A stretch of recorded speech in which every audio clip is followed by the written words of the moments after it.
Hi mga bakla! So for today's video nga pala, ito yung tinatawag na halo-halong video. Cause wala guys, sayang din naman kasi kung hindi ko i-upload ang aking mga video na to na nangyayari sa aking live. So ayan nga pala is kasama ko ang aking mother and ang aking kapatid. Kasi guys, alam nyo ba, mga mukhang SM yung mga yan. Kasi nga, kapag nandito sa bayan, gusto nila pumunta lagi ng SM. Hindi ko alam kung bakit anong meron sa SM. Char.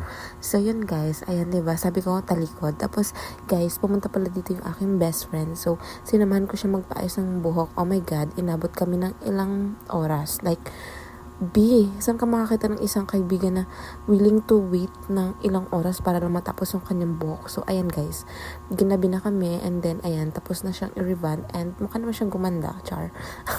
Gumanda siya guys, and di na pala kumain guys. Yung ulam namin is piniritong nokma. So, kasama naman dyan si Shane kasi sabi ng best friend ko, dito na lang daw ako kumain dahil meron namang lutong ulam yung kanilang auntie. So, dito na lang ako kumain guys. At after nyan, kinaumagahan, nag-grocery ako ng aming mga special needed sa bahay. So, ayan guys, yung aking kin-grocery.